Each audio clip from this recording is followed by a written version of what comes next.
Hey there, folks. Before we dive into today's story, I just want to check in with y'all real quick. How are you doing today? Having a good day? Or is it one of those rough ones where everything feels heavy? Maybe you're dealing with some family drama, work stress, or just feeling a bit lost. Whatever it is, you're not alone, eh? Here's what I want you to do before we get started.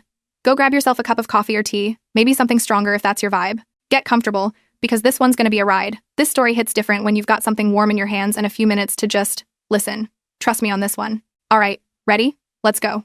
The call came through at 9:47 p.m. on a Thursday night in March. I was sitting in my apartment in Toronto, wrapping the last piece of tissue paper around a handmade memory book I'd spent 3 months putting together for my mom's 65th birthday. Photos from every stage of her life, baby pictures from grandma's old albums, awkward school photos from the 70 seconds, snapshots from family camping trips to Algonquin Park, pictures of her holding me as a newborn at Mount Sinai Hospital. Mom's voice came through the speaker sounding tired. "Jess, honey, about tomorrow. I need you to not come." I almost dropped the phone. "What? Mom, it's your 65th. I've had this planned for. Stephanie needs this day with me.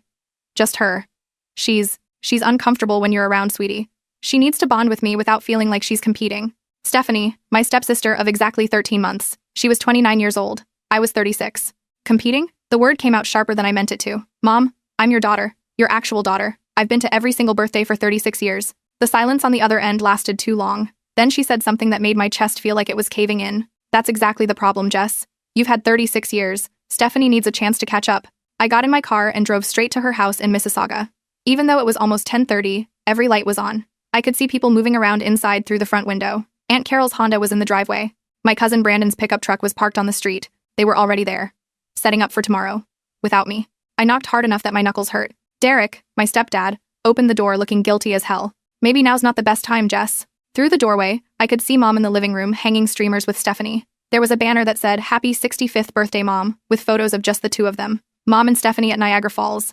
Mom and Stephanie at some restaurant downtown. Mom and Stephanie laughing in the kitchen. Not a single picture of me. "Where are my photos?" I asked, trying to keep my voice steady. Mom walked over but didn't invite me inside. "Stephanie made those displays. Aren't they beautiful? She worked so hard." "Mom, can we talk? Alone?" Stephanie appeared then, holding a piping bag full of pink frosting. She looked at me like I was a door-to-door salesman. "Your energy is really triggering for me right now, Jessica. My therapist says I need to protect my peace." Everyone stopped moving. Aunt Carol came to the door looking confused as hell. "What's going on? Why's Jess standing outside like a stranger?" Mom straightened her shoulders. "Jessica isn't coming tomorrow. We discussed it, and she understands it's what's best for everyone." Best for Carol looked between us. "Louise, have you lost your goddamn mind? That's your daughter." Stephanie's eyes got all watery on command. "She looks exactly like my childhood bully. It's not her fault, but I can't heal with her around. I can't." This was the first I'd heard about any childhood bully. We didn't even know each other until Derek married Mom last year. Mom put her arm around Stephanie. "You see? She's fragile right now. She needs real family support." Carol laughed, but it wasn't a happy sound. "Louise, what the hell are you talking about? Jess is your real family." Mom's expression went cold. "Derek and Stephanie are my family now. My chosen family. Blood doesn't mean everything. Carol." My cousin Brandon came out from the kitchen then. "Aunt Louise, the restaurant needs final numbers for tomorrow. How many people?" Mom looked straight at me when she answered.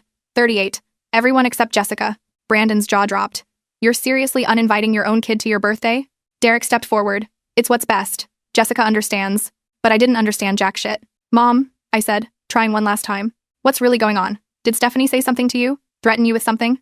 Stephanie started crying harder. "See? She's attacking me. This is exactly what I mean." She ran inside and Mom followed immediately, like Stephanie was the only person who mattered. Derek stood in the doorway. "You should go, Jess. You're making things worse." Carol grabbed my arm hard. "Come to my car, right now." We sat in her Honda Civic in the driveway, and she pulled out her phone with shaking hands. "Your mother changed her will last week." My stomach dropped. "What?" "Stephanie's getting everything now. The house, the savings, your grandmother's jewelry, all of it." My grandmother had specifically left me her engagement ring and her pearl necklace when she died 5 years ago. Mom had been holding them until I got engaged or turned 40, whichever came first. "How do you know this?" I asked. "Because she asked me to witness it." I told her she was making a huge mistake and refused. That's when she told me. Carol's voice cracked. She said Stephanie has cancer. Terminal. Only a few months left. Maybe less. She said Stephanie needs to experience a mother's love before she dies. And you've had decades. But Stephanie only has weeks. The world tilted sideways. "So she's dying," I whispered. "And she wants Mom to herself." Carol shook her head hard. "I don't think she's dying at all, Jess. I think she's lying through her teeth. But your mother believes every damn word." Here's something I want you to think about. Folks, when someone shows you who they really are, do you believe them? Or do you make excuses because it's easier than facing the truth? Drop a comment and let me know your thoughts. Have you ever ignored red flags because you wanted so badly to believe someone? We drove straight to my cousin Emily's place. She was a nurse at Trillium Hospital, where Stephanie supposedly got treatment. Pull her records, I said. Emily looked nervous. Jess, I could lose my job. My mom's being scammed. Please. She pulled up the database with trembling fingers. We sat at her kitchen table watching the screen load. When Stephanie's file came up, Emily scrolled through page after page of nothing. No cancer treatments, no chemo records, no oncology appointments at all. The only visits listed were from 3 years ago for a broken finger and last April for strep throat. Emily printed everything she could legally access and handed me the stack. Every page proved Stephanie wasn't dying. We drove back to Carol's house after midnight. Brandon was waiting for us, and when we showed him the printouts, he punched the wall so hard he left a dent. Carol made coffee none of us touched while we sat at her kitchen table trying to figure out what to do. We need to dig into this Stephanie person's past, Brandon said. If she's lying about cancer, she's probably lying about everything else. Carol knew a private investigator from her work at the courthouse, guy named Marcus Chen who specialized in fraud cases. She called him right then, almost 1 a.m., and he answered on the second ring. 20 minutes later, Marcus agreed to meet us the next day and said he'd start digging into Stephanie's background immediately. None of us slept. We stayed up making lists of every suspicious thing about Stephanie, how her story changed depending on who she was talking to, how she'd isolated Mom from anyone who questioned her, how fast everything had happened after Mom married Derek. By sunrise, we had 4 pages of red flags. Carol called a family lawyer named Patricia Chen first thing in the morning. Patricia specialized in elder abuse cases and agreed to review everything we'd gathered. We showed up at her office in downtown Toronto with the hospital records, our timeline, and our list of concerns. Patricia spent 3 hours going through every document. This is definitely suspicious, she said. But proving undue influence in court is tricky. We need more evidence before we can take legal action. She told us to document every interaction with Mom and Stephanie from now on, record calls if possible, save texts, build an airtight case. Over the next week, I tried calling Mom 6 times. She never picked up. I left voicemails saying I loved her and just wanted to talk. Nothing. On day 8, Derek finally answered. Stephanie had a health crisis after the party. Your mother can't deal with you right now, Jess. What kind of health crisis? Something with her heart. Or maybe her lungs. I don't know, but it's serious. The vagueness told me everything. Can I talk to Mom? She's resting. He hung up before I could respond. Marcus called 2 days later with information that made my hands shake. Stephanie's terminal illness story changes depending on who she's talking to, he said. I interviewed some of your mom's neighbors and your cousin Sarah. She told your mother it was cancer. Told Sarah it was a rare heart condition. Told the neighbor it was a blood disorder with no treatment. He'd also found gaps in Stephanie's employment history, addresses that didn't match what she'd told Derek. I'll have more in a few days, he said. Emily contacted someone at the hospital, an administrator named Jennifer Martinez who'd worked there for 20 years. 3 days later, Jennifer confirmed that Stephanie had never been treated for any serious illness at any of their facilities. I've seen this before, Jennifer told Emily. People fake illnesses to manipulate family members. If she used fake medical documents, you should report it. Brandon went to Mom's house to check on her. He found her in the backyard pulling weeds while Stephanie sat on the porch drinking iced tea. She looked really thin, Brandon told me later. And tired. But every time I mentioned you, Stephanie would interrupt with something about her health or her stress levels. Mom seemed completely under Stephanie's control. She kept saying Stephanie didn't have much time left and needed her full attention. Think about this for a second. Why do good people fall for scams like this? Is it loneliness? Desperation to be needed? Fear of being alone? I'd love to hear your thoughts in the comments. Maybe some of you have seen this kind of manipulation in your own families. I drove to Mom's house the next morning. Stephanie answered wearing Mom's bathrobe. She looked at me like I was something she'd scraped off her shoe. Seeing you causes me too much stress. It could trigger a health emergency. She actually gasped for air while saying it. One hand pressed to her chest. Derek appeared behind her. Your mother's resting. You need to leave. I stood on that porch for 15 minutes, waiting for Mom to come out. She never did. Carol and I met with Patricia again. We brought everything we'd collected. Hospital records, witness statements, Marcus's initial findings. We need more before we can take legal action, Patricia said. Keep documenting everything. Marcus called that evening. I found one of Stephanie's former coworkers, woman named Rachel Thompson. She's willing to talk, and she's bringing her daughter who went to high school with Stephanie. We met them the next morning at a Tim Hortons near Carol's place. Rachel was in her mid-50 seconds with this exhausted look about her. Her daughter Maya sat beside her holding a folder. Rachel showed me photos of Stephanie from 6 years ago at their insurance company in Vancouver. Same smile, younger face.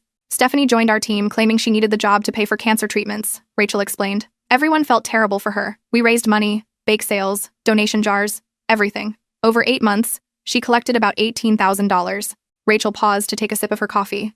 Then someone's husband who worked at the hospital mentioned he'd never seen her there. We investigated and found out she'd never been sick at all. Management gave her a choice: return the money and leave quietly, or face charges. She returned most of it and disappeared. Maya opened her folder and spread out printed screenshots from old social media. Stephanie did this in high school too, Maya said. She'd target lonely kids and learn their secrets. Then she'd create some crisis that made her the center of attention. Fake abuse, fake illnesses, whatever got her sympathy. Maya showed me a photo of a girl who looked vaguely like me. This is Amy. Stephanie told everyone Amy bullied her. Amy ended up switching schools. The story about you looking like her bully, Maya said. Total BS. She just needed a reason to push you out. Marcus leaned forward. Stephanie probably researched your mother for weeks before Derek introduced them. She learned their routines, their vulnerabilities. She planned this. We left with copies of everything. The case against Stephanie was building, but Mom still believed every lie. My Uncle James tried talking to Derek at Canadian Tire on Saturday. Derek's face went white when James mentioned Stephanie's name. His hands shook. He practically ran away when James pressed for answers. He looked terrified, James told me. Not angry. Scared. Carol tracked down the lawyer who'd done Mom's will change. He was reluctant to talk at first, but Carol explained the situation. Your mother seemed anxious during the appointment, he admitted. She kept checking her phone, looking out the window. I asked if she was sure about the changes, and she said yes, but her voice wavered. He'd noticed a car waiting outside the entire time, someone in the driver's seat watching the building. I thought it was odd, he said. Now I realize it was probably Stephanie making sure your mother went through with it. I spent the weekend going through boxes of old photos. Birthday cards Mom had sent me for 36 years. Pictures from my high school graduation at Earl Hague, family trips to Muskoka and PEI, letters she'd written when I moved out. 36 years of proof that our relationship was real. Brandon found something disturbing on social media. Stephanie had created accounts where she posted about her journey with her dying mother, emotional posts about cherishing every moment, photos of them together looking like the perfect mother-daughter pair. No mention of me anywhere. She'd even started a GoFundMe supposedly for Mom's medical expenses, except Mom wasn't sick. Marcus called Monday with news that made me nauseous. He'd tracked down Stephanie's ex-husband from 12 years ago. His name's Nathan, Marcus said. He divorced Stephanie after discovering she'd faked a pregnancy and miscarriage to manipulate him. Nathan told Marcus that Stephanie had shown him fake ultrasound photos she'd downloaded online. When he discovered the truth, she'd laughed and called him stupid for believing her. He'll provide a statement, Marcus said. He wants to help stop her. We met with Patricia again, bringing everything new we'd collected. She reviewed it carefully. We have a strong case for undue influence, Patricia said, but I recommend trying one more time to reach your mother directly. A letter laying out all the evidence. Carol spent that night drafting a letter. She sent it certified mail the next morning with copies of the most damning evidence. Now we had to wait. Before we continue, I want you to ask yourself something. If someone you loved was being manipulated, how far would you go to save them? Would you risk the relationship to tell them the truth? Let me know in the comments, because this is where things get really complicated. 3 days passed with nothing. Then Brandon called. I saw your mom at Loblaws this afternoon. She looked bad, Jess. Really bad. Thin, pale. When she saw me, she basically ran out of the store, left her cart right in the middle of the aisle. That image haunted me. Mom running away from her own nephew in a grocery store. The next morning, Carol's phone rang.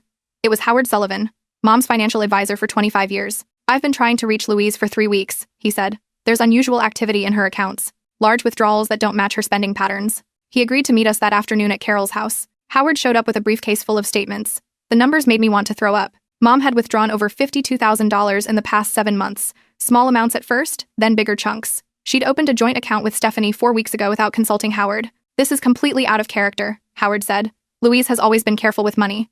This looks like someone's systematically stealing from her. Carol called Marcus, who arrived 30 minutes later. Howard walked him through the records, and Marcus filed subpoenas for all of Mom's account information. The bank records came back 2 days later. The pattern was even worse than Howard had described. Money from Mom's accounts had been transferred to 3 different accounts in Stephanie's name. $52,000 gone. Mom's retirement savings that she'd spent 30 years building. Patricia came over that evening and reviewed everything. We have enough to pursue legal action, she said. But court proceedings take time and would humiliate your mother publicly. Carol suggested trying one more approach. Confront Derek privately with the evidence and see if it would break through. We found out where Derek worked from Brandon. He was a manager at a plumbing supply company in Etobicoke. Carol and I waited in the parking lot during his lunch break on Tuesday. When Derek came out, I called his name. His face went white. He started walking back toward the building. I ran after him and grabbed his arm. We have evidence that Stephanie's stolen from multiple families and she's stealing from Mom right now. Derek stopped walking. Carol caught up and suggested we sit in Derek's truck where we could talk privately. We all got in. I pulled out the folder with everything we'd collected and handed it to Derek one piece at a time. Derek looked at each page and his hands started shaking. Then he put his head in his hands and started sobbing. I knew something was wrong, he choked out. But I was trapped. Stephanie threatened me. She said if I didn't support her story about being my daughter and being terminally ill, she'd tell Louise I was abusive, that I'd hit her and threatened her. Then Derek told us something that made everything worse. Stephanie approached me before I even met Louise. She claimed to be my long-lost daughter from a relationship decades ago. She had details about my past that seemed real. Derek had taken a paternity test to be sure. The results came back negative. I confronted her, Derek said. She just smiled and said she'd never really thought I was her father. She'd needed a place to stay and I seemed lonely. Then she told me she'd found Louise online and thought she'd be a good target. Stephanie had threatened to destroy Derek's reputation if he didn't help her get close to Mom. She had recordings of private conversations, access to his accounts, and email. I watched her isolate Louise from you and everyone else, Derek said. I knew it was wrong, but I was too scared. I wanted to scream at him, but looking at him crying in his truck, I realized he was just another person Stephanie had trapped. Carol spoke quietly about what needed to happen next. We need to tell Louise the truth. Together. With all the evidence. Derek wiped his face and nodded. We have to be careful. The money's running low and Stephanie's getting desperate. I heard her on the phone twice this week talking about property values and equity loans. Carol pulled out her phone and called Mom's neighbors, the Patels, who'd lived next door for 30 years. Mrs. Patel agreed to help immediately. The plan was simple. Mrs. Patel would invite Mom over for chai tomorrow morning. Stephanie usually left on Wednesday mornings for what she called doctor appointments, but Derek confirmed she actually went to the bank. We'd have maybe an hour. The next morning, I sat in the Patel's living room with Carol, waiting. My stomach was in knots. Mr. Patel kept watch at the window. At 10:30, he said, Louise is coming. Mrs. Patel opened the door with a warm smile and invited Mom in for chai, like she'd promised. Mom stepped inside talking about how she couldn't stay long. Then she saw me and Carol on the couch. Her whole face changed. She turned toward the door, but Mr. Patel was there. Mrs. Patel touched Mom's arm gently. Louise, please, just listen for 10 minutes. That's all we need. Mom looked trapped, but she sat down. I started talking before she could leave. Mom, I love you. I'm scared for you. I'm not angry. I'm terrified. Carol opened the folder and started laying out papers on the coffee table. She explained each piece methodically. Stephanie's history with other families, the hospital records proving she'd never been treated for cancer, the bank statements showing $52,000 transferred out of Mom's accounts, Derek's confession about the fake paternity test. Mom's face went through shock, denial, anger. She kept shaking her head. But Carol kept presenting evidence, statement after statement, timeline after timeline, the exact same pattern repeated across multiple families. Finally, something shifted in Mom's expression, like she was waking up from a nightmare. But she's dying, Mom whispered. She's dying. Carol put the hospital records in her hands. Official documentation showing Stephanie had never been treated for any terminal condition. Mom started crying. Deep, body-shaking sobs. I felt something was wrong, she gasped between sobs. But I couldn't face it. Because facing it meant seeing what I'd done to you. Mrs. Patel sat beside her, rubbing her back. Mom's phone started ringing in her purse. Again and again. Then buzzing with texts. Derek pulled out his phone and showed us the messages Stephanie was sending. They weren't sweet or concerned. They were mean and demanding. Where are you? Why aren't you answering? You better not be with that ungrateful bitch daughter of yours. I swear if you're with Jessica, I'll have another health crisis. The messages got worse, more aggressive, more controlling. Mom stared at the phone in shock as another text came through. You're so fucking stupid. Stop wasting my time. This wasn't a sick woman worried about her mother figure. This was someone furious about losing control. The phone rang again. Mom answered it, and her voice came out steady. I'm with friends. I'll be home later. Stephanie's response was so loud we could all hear it even without speakerphone. The sweet, weak voice was gone. It was hard and mean and full of rage. She called Mom stupid and ungrateful, said she deserved to die alone, that she'd wasted Stephanie's time and effort. Mom's face went white. Then she did something that surprised us all. She hit speaker and set the phone on the coffee table. Stephanie's real voice filled the Patel's living room as she completely dropped her mask. She screamed about how easy it was to manipulate Mom, how pathetic she was, how she should have gotten more money before Mom's family started interfering. She bragged about faking the terminal illness, about how she'd done this before to other stupid lonely women desperate for love. She talked about almost getting the house signed over, about targeting Derek first, about researching Mom online and knowing exactly what buttons to push. Derek grabbed his phone and started recording without saying anything. Stephanie kept screaming for almost 10 minutes, confessing to everything. She was so angry she couldn't stop herself. When she finally hung up, Mom sat frozen on the couch staring at nothing. She turned to me slowly and reached for my hand. I'm sorry, she whispered. I'm so sorry. I let her take my hand even though part of me wanted to pull away. She kept apologizing, saying she understood if I could never forgive her. Carol put her arm around Mom and let her cry. I pulled out my phone and called 911.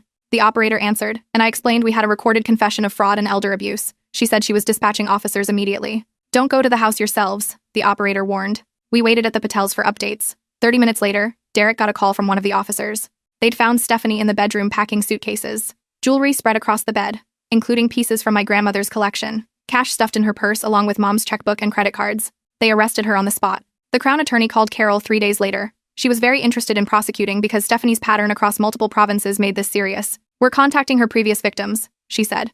2 families have already agreed to testify.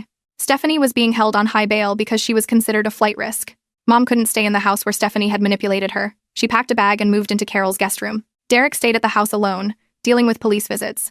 He started seeing a therapist twice a week. Mom wouldn't talk to him at first, but after 2 weeks, she agreed to have coffee. They sat at a Tim Hortons for 3 hours talking about how Stephanie had played them both.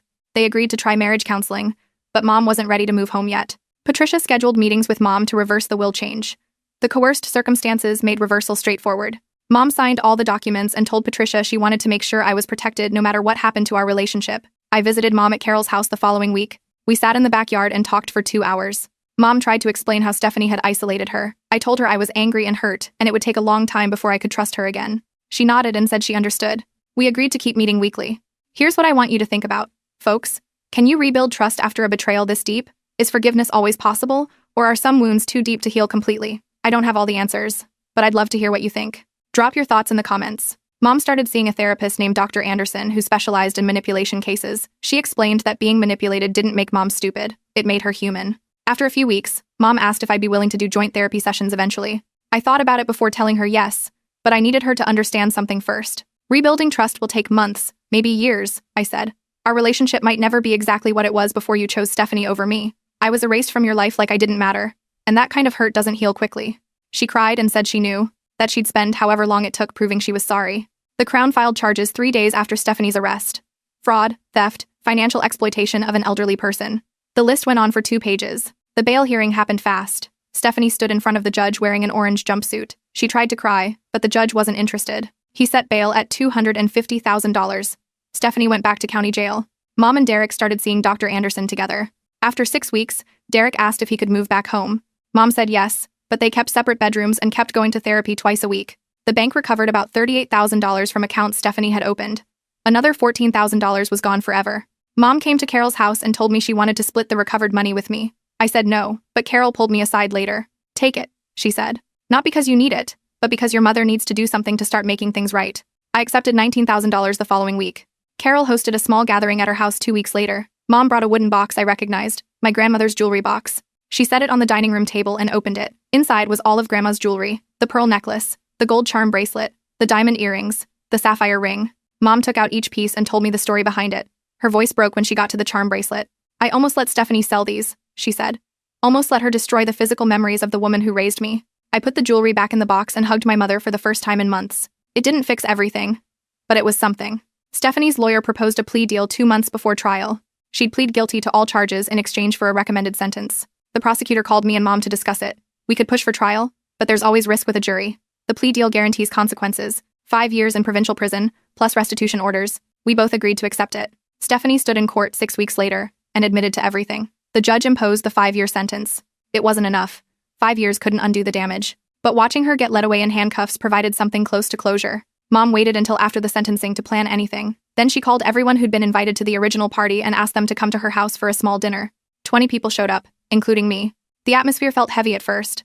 Mom stood up before we ate and gave a short speech. She apologized to everyone. She said she'd let herself be manipulated because she was lonely and wanted to believe someone needed her. She said that was no excuse for choosing a stranger over family. She looked directly at me when she said she was sorry for erasing me from her life, and she'd spend however long it took earning back my trust. People clapped quietly. We ate dinner and talked carefully. It wasn't the party anyone had planned, but it felt real. Mom and I met for coffee the following Tuesday at a place in Bloor West Village.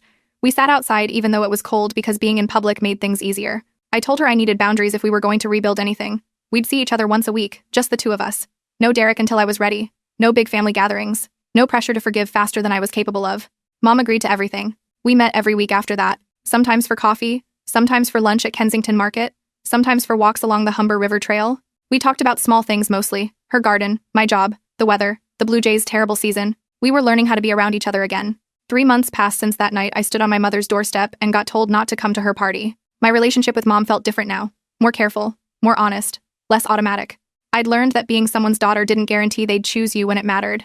I'd learned that family was about who showed up during the worst moments, not who shared your blood. Carol called me almost every day. She'd become more like a mother than an aunt. Brandon and I grabbed wings at Street Lewis once a week. Emily and I went to movies. Cousins I barely knew before had become my support system.